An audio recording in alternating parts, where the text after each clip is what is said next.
We're live. We're back on our usual Wednesday 8:30 a.m. time slot here on LinkedIn Live and also YouTube as well. So if you're joining us from YouTube, welcome. This is our first live broadcast on YouTube. Usually it's just LinkedIn Live, but now we're set to stream on both platforms at the same time. I'm Sam Kaplan, the founding owner of Brand Ambassador Consultants, joined by Jason Smith with a new title. He is the founder of Velocity Goats. Jason, tell us about that. Thanks, Sam. Thanks for the introduction. Yeah, honestly, it's a venture I've thought of for a really long time, and I haven't 100% sold myself on, hey, this is going to work at a really effective level yet, and that's the way I have to have it. But I'm driven on making a one-stop shop for a small emerging brand who really needs to build velocities and doesn't really have a clue on how to do it. Doing it the right way. I want to be effective. I don't want to work with multiple brands. I want to work with one brand per category and limit it to about 3 to 4 brands to start, and really just drive their velocities to the moon and show, that this is no accident. There is a strategy to demos. You can do it at a very effective high level. You can succeed at anything. So.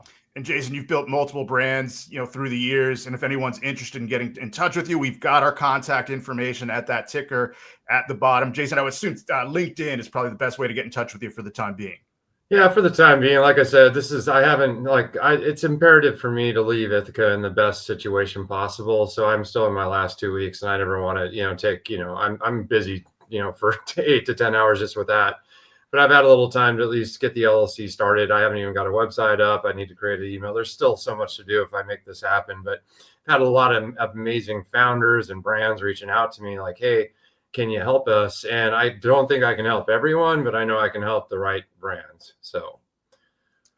And we've got a big fun show for everybody today. We're going to do our CPG week in review, and we're going to talk about that little UNFI cyber attack. That's, that you may have heard some news about that if you're in our industry.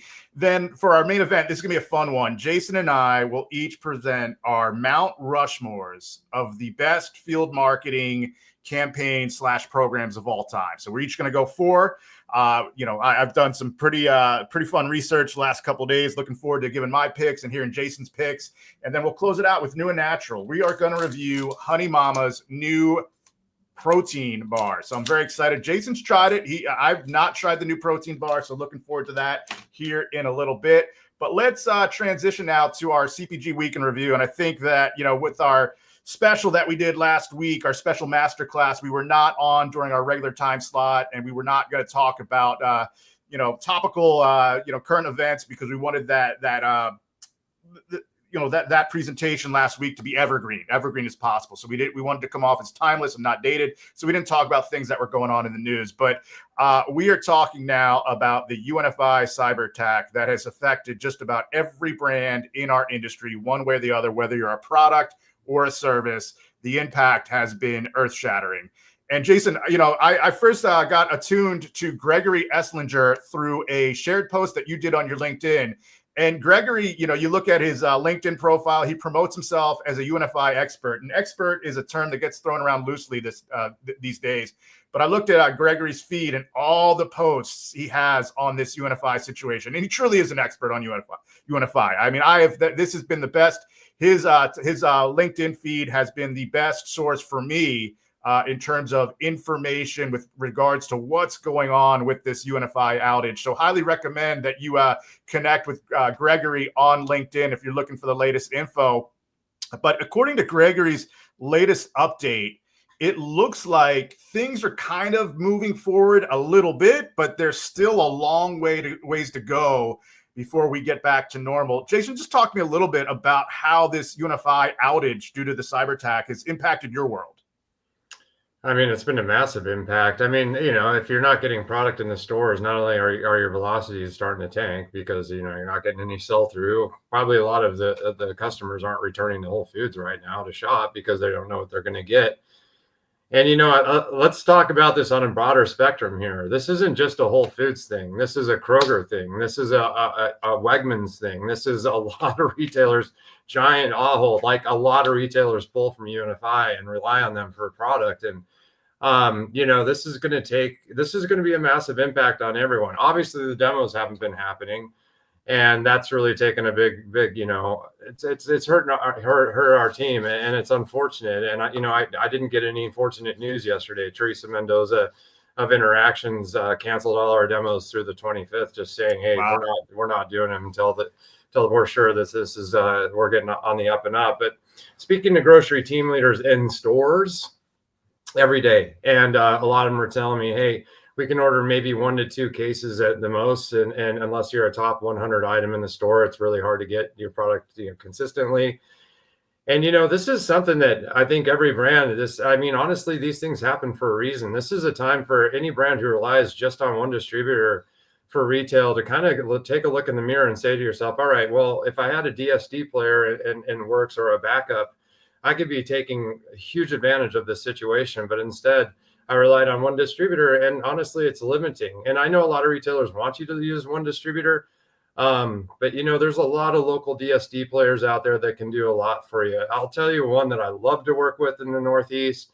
Been a big fan of them for years and years. It's Rainforest. I love Amari. I love Jimmy. They're awesome guys. Seriously, hope they're getting a lot of business from this because they deserve it. And those DSD players right now, this is the time, guys. Start reaching out to brands because they need you.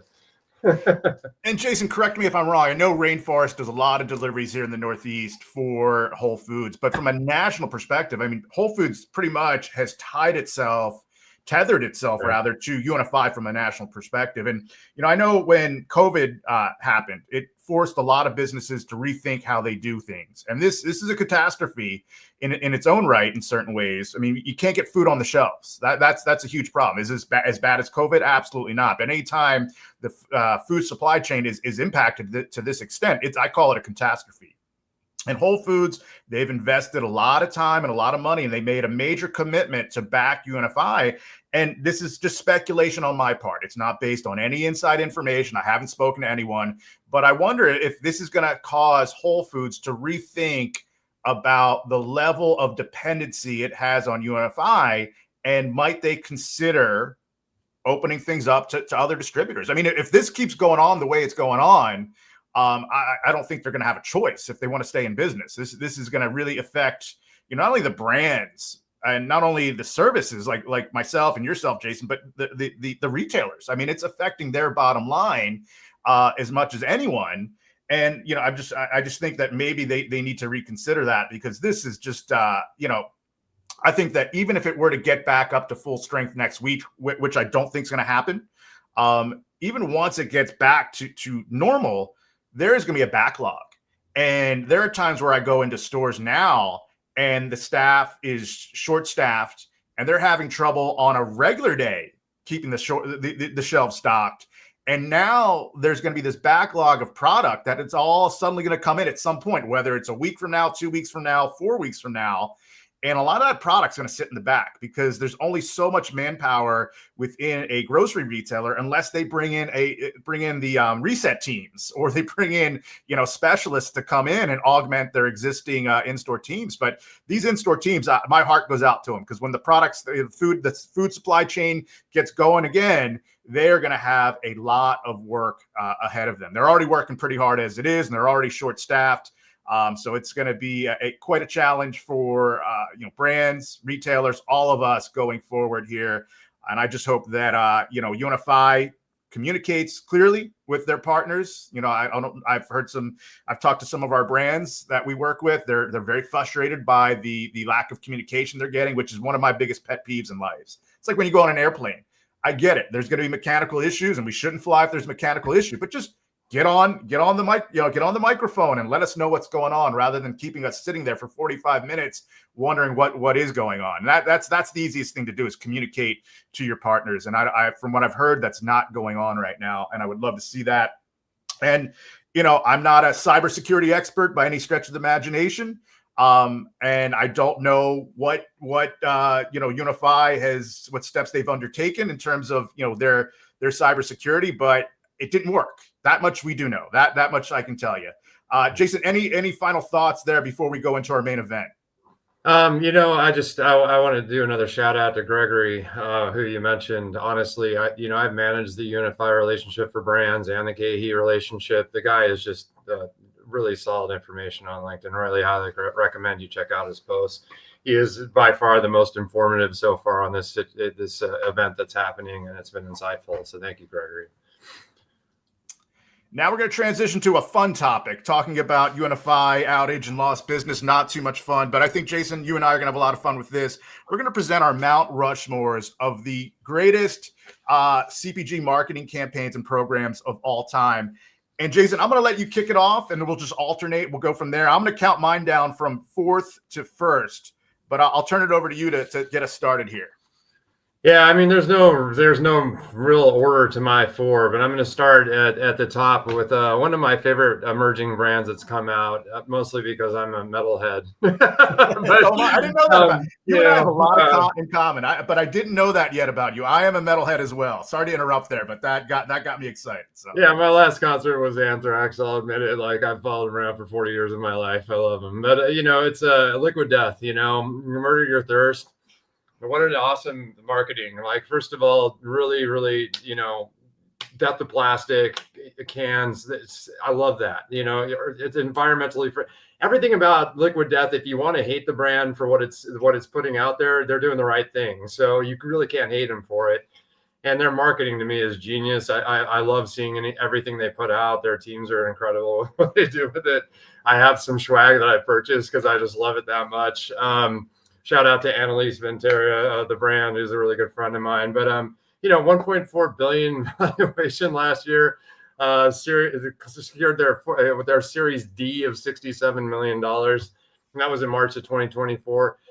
I don't know if they're going to be acquired anytime soon. I hope they don't sell. Honestly, I think what they have is such a special thing. I hope they hit billions of dollars in revenue and just continue to crush it. But and I hope they're the only can on shelf of water in the future, because we need to get rid of plastic. Let's face it. I love the brands that are in plastic that are better for you and alkaline and everything, but I will drink Liquid Death over that in a heartbeat because it's in a can. Yeah, and you can leave it in your car. I can't leave plastic bottle in my car, especially in the summer. Yeah. Great pick there. And the thing I love about Liquid Death is they're bringing fun to the category. And I would be remiss if I didn't explain our criteria. And it's a simple criteria. It has to, these marketing campaigns, it has to be field marketing, and it has to have some kind of brand ambassador component. That's very important, because if you look at some of the best marketing campaigns, you could throw out an Oatly, just genius marketing. But Oatly really didn't rely on demos. They didn't get to where they are through demos. It was just genius marketing. So not really a field marketing campaign. But my first one, Jason's going with better for you brands, and I may have one better for you brand on my list, but this next one, definitely not a better for you brand. And that's Johnnie Walker. And I'm going to refer to their House of Johnny campaign back in the mid 2000s. Just legendary. And what the House of Johnny was, basically they had brand ambassadors go out into cities and scout potential people to attend a experiential event. It was, and I was very lucky. I was working as a bouncer at the Trocadero. It's a former concert venue in Philadelphia. This was in my early to mid 20s. I would do it at night to make some additional income. And someone from Johnnie Walker came in, a brand ambassador, told me about this big event they were doing at some fancy hotel on the waterfront. And really what it was a tasting. And it was a whole presentation, the House of Johnny. You went in, there's a pretty large group, you sat down, and they gave you a whole presentation about Johnnie Walker. And you got to try all of their different whiskeys, and they would pair it with food, and they taught you about the whiskey. And it was genius. And the reason why I mention it, because first off, the brand ambassadors that they had working these events, leading these presentations, they were very charismatic, and they did a great job of educating everyone in that room about the product. And really what the House of Johnny is, to me, it's a case study on how aging brands can connect with a new generation of consumers. And at that point, Johnnie Walker in the mid 2000s was known as an old man brand, and they were not connecting with a younger audience. And the House of Johnny definitely changed that, not only in the US, but even globally. To the point where, I do like the occasional, Diet Coke and whiskey. And that was what I always went with, Jack and Diet. And I have not gone back to Jack Daniels since then. Anytime I get a cola and get a whiskey, it's always Johnny and Diet. That's it. And in the rare occasion I go somewhere and they don't have Johnnie Walker, I will not drink whiskey. And that's how impactful that House of Johnny, that just incredible experiential campaign was and the impact that it made. And you know, I would say if anybody out there is an aging brand watching this in CPG, you should take a look, really study that House of Johnny campaign. It wasn't cheap, obviously, very expensive, but it's a great example of how you can reinvent your brand and connect with a younger audience if your consumer base is aging out. That's a great one, Sam. Good call out on that, and great call out on the field marketing piece. So, you know, this one is a little bit more, you know, I was a little bit more involved with this one myself, but I have to call it out because, you know, it was a decade of my life and one of the best experiences I've ever had. But I got to work with a family business that, you know, when they started, they didn't have distribution. I was their distributor. I was their broker. I wasn't an employee at the time, but I knew they had something special, and I loved the people too much to ignore it. So at this time, I owned my own brokerage in Denver, Colorado. I was working with some great brands, InterEco, Nana's Cookies, which I think is even around anymore. Betty Lou's Nut Butter Balls. There's a lot of great brands, right? Some supplement companies. I found Perfect Bar, which was Perfect Foods Bar at that time, and I fell in love with the owners in 2008 when I first met him. At least Bill and his wife Amanda. Got to know the family and just decided to dissolve my business and start what I think is one of the most effective field marketing campaigns. Not because I knew how to build the business, but I realized really quick, like if I was their distributor, I was making 20% on distribution, and that was it. So if I didn't distribute the product that day, I wasn't making any money. And so I learned really quick how to sell them. And I learned really quick that was the key. Like velocities were everything. Like every door that I opened, if I didn't get the velocities to the point, we're talking about a brand new category in grocery. I'm not talking about putting something next to something that fits in a planogram, right? You're like trying to sell into little mom and pops, like, you know, all over Colorado. Like, you know, I mean, that new category that you guys created was the refrigerated bar category, because before Perfect Bar, when I went into the store, you did not see any type of bar in the refrigerated section. It was unheard of. So you guys not only exploited white space, but you created the white space. We had no choice. And not to mention, like, there's multiple coolers in big retail. Like, where do you put Perfect Bar at? There's no other like item like it. So fortunately, you know, we figured out how to win. We created so much data through velocities that we could start dictating where retailers started bringing us in. Say, hey, you know what, if we're going to pay slotting, we need to go here.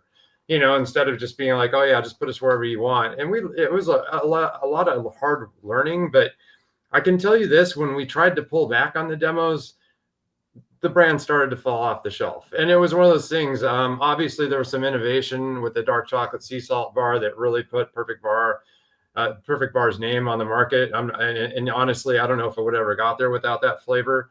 But it was really on track anyway with the demos, because we had such a solid demo program going. And then we had this Costco Roadshow program going all the time, which kind of cannibalized retail sometimes. So we had to have the retail demos going on at the same time, so it didn't cannibalize the business from Costco. And we learned a lot of hard things, but hey, sold them in Mondelez. I don't want to tell how much the amount, you can look it up, but you know, please check in. There was a Guy Raz did How I Built This recently with Bill and Lee, the two founders and co-founders of Perfect Bar. I'd love for you guys to listen to it. It was one of the first days in June. I think it was June 2nd or June 3rd. So it's a very updated episode. Please check it out. It's a really cool story. It'll really show you like how hard they had to work, how hard we all had to work, and you know, the passion behind the brand. So. And for the record, if Jason hadn't put Perfect Bar in his Mount Rushmore, it would have been on mine. So just want to make sure everybody is aware of that. And then for me, I'm going to go to my third from the bottom here, Honest Tea. This is my only better for you pick. And there were other better for you brands that I considered. There's so many great field marketing campaigns that have been out there over the years. But from a better for you perspective, I'm going with Honest Tea. And the thing that I really loved the most about the Honest Tea campaigns from years ago was that they focused on samples and not sales. Quite different now in our time post-COVID, where you have to focus on sales. But it was a golden age of field marketing pre-COVID, and you could go out and do these awesome events and just try to increase your ACV in various territories across the country and have fun and get sips, get liquid to lips. That's what it was all about. It wasn't necessarily about driving immediate sales through the register. And, it was a focused 360 approach to field marketing. It wasn't just in-store demos, although their in-store demos were pretty good. I remember going to quite a few Whole Foods Honest Tea demos over the years, but they would do a lot of these experiential events, specific to the Honest Box and the Honesty Store, that Honest campaign where they would go into, major markets, and they would set up, basically a refrigerated storage system, and you could open the door and grab an Honest Tea, and it was up to you whether or not you were going to donate money. You could just take the Honest the bottle of Honest Tea and go off with it, or you could make a donation, and that was the Honest Index. That's how it was measured, and it generated a lot of income. That was the surprising thing. A lot of people did not take advantage of that. They actually put money towards it.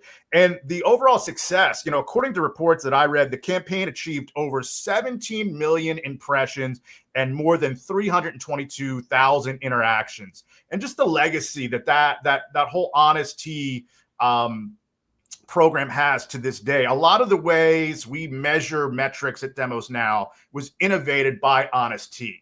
A lot of the verbiage and terminology we use, it was created by Honest Tea. Also, I think one of the biggest impacts that it has made has been the talent that it incubated and produced for our industry. Some of the names that their field marketing campaign has produced that, still in the industry to this day making impact: Patrick Jamay, Matt O'Brien, Matt Plume, Frank Volante, James Verricchio. These are guys that everyone I talk to in this industry knows. And it's just and that's just like the top line. There were people that started at Honest Tea that were interns that have gone on to be successful field marketing managers. I remember at Super Coffee, we did a winter, kind of like a winter holiday party / off campus retreat. And Seth Goldman was the keynote speaker. And before he got started, he asked the room, all of the Super Coffee employees, he said, raise your hand at any point in your life you worked for Honest Tea. Half the room raised their hand. I was not able to raise my hand because I never had the opportunity to work in the Honest Tea program, but I wish I had. But I think that's another contribution that program has made. It's just generated so much talent that exists in our industry. And I'll say this: some of the nicest people I've met in this industry, the most kind, the most giving, most supportive people have come from that Honest Tea program. It's just, talented field marketers, but even better people. Thanks for mentioning that, Sam, and I love that you mentioned those people's names, because if you notice a trend on some of the success stories of CPG, it's usually the people that have built other brands coming into other brands and succeeding at a high level. And I'd like to call out Chomps at that right now, because a lot of the team from Perfect Bar jumped to Chomps for a good reason. Like, it's a great product as on its own. But look at what's happened there. Like Elizabeth Carter, Matt Landon, Matthew Green, Justin Salz, all these great, wonderful people. Allie Jennings, they're all there. And honestly, I think they're attributing to a lot of the success of the brand because they know they've done it and they understand what it takes to get there. And it's a special thing. So I could call them out honestly on this, but they just continue to dominate sometimes. So I'm going to do two in a row here, Sam. Only because this is one I was involved with back in 2006. The other one is a very recent one, and both were acquired by Pepsi, and both were kind of acquired in the same reality. So it's kind of cool just to look back. But in 2006, Izzy Sparkling Soda was acquired by Pepsi for $75 million. They started in 2002, and right outside my neighborhood. I was very familiar. If you walked into any retail store in Colorado during the 2002 to 2006 time period, you saw Izzy somewhere in the store. Like, there was demos going on all the time. It was actually the first thing I ever sold in retail. That's how they built the business. They did very well, and they kept it going. They sold it, but they maintained some ownership, just like Perfect Bar. So they've been able to innovate some other products and things like that. But an interesting thing coming full circle now, because I'm sure everybody knows who I'm going to talk about next, is Poppi, which also kind of uses the same playbook. Obviously, things have changed a lot in 20 years. Social media is a much bigger topic, but Poppi did demos. Honestly, some of the best displays I've ever seen. I mean, just on LinkedIn, I remember I'm connected to a lot of people with Poppi over the last few years. I'm seeing these displays they're building in retail. I'm like, my gosh, like, that's a lot of product to sell through. They're going to get a lot of velocities. Just, people are going to walk past that and be like, wow, what is that? They did a phenomenal job. And here we are, Pepsi's buying it again, but their valuation was significantly higher at 1.95 billion, and they were acquired for about that. I think there's a $300 million tax break or something that got to 1.65 billion with Pepsi. Whatever, it's such a big number, it doesn't matter at that point. But congratulations to them. But two separate time periods, two very similar situations, whereas Pepsi wants to get in the better for you soda space because they know that that's where that market's going. What happened in those 15, 20 years in between is insane, because it really kind of lost traction there for a while. And then the Olipop came on the market and Poppy, and then just boom, like wildfire. So pretty cool to watch that happen. And we're going to go long on this episode. Usually we keep it to a nice tight half an hour, but Jason doesn't have to catch a plane right now. So this is one of the first weeks in a long time where Jason didn't have to run to the airport. So we're just going to have fun, keep it going here. And, in the theme of fun, I'm going to give my last two, but this next one, we're going to do something fun here, Jason. So it's a trivia question, and you guys can play at home along, play at home too. Yeah. I'll give you a few seconds to get it. I don't think very many people are going to get it, but Jason, what is the first ever and longest running viral field marketing campaign in CPG? And it's not bad. I'll give you a hint. It's not Better For You. Wow. Red Bull? No, Jason, this goes back to 1936, believe it or not. Oh, well, I'm way off. All right. So I'll give everybody a couple more seconds, and now I'm going to tell you, it is the Oscar Mayer Wienermobile. Yes, it feels awkward just talking about it. It's a Wednesday, and we're talking wieners.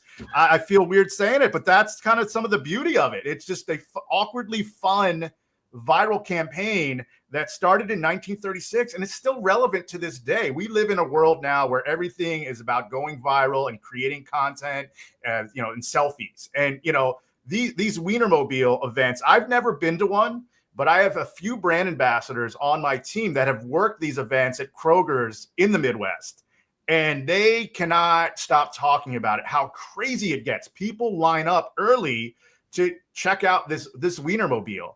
And, it doesn't necessarily, the Wienermobile appearance doesn't necessarily lead to immediate sales that day, but studies have shown when they do post-event surveys after the Wienermobile appearance, there's a 20 to 30% lift in purchase intent of Oscar Mayer products. And, for me, you wouldn't I won't be caught dead eating an Oscar Mayer hot dog at any point in my life. But, as a student of the game, from a field marketing perspective, it's a marvel how successful the Wienermobile has been. And look at the biggest ROI in various parts of the country, over the year, spanning decades now, in smaller markets. Typically, when the Wienermobile comes to town, usually the nightly news or the local news team, whether it be TV, radio, or even the newspaper, will go out and they will cover the appearance of the Wienermobile, and that is free publicity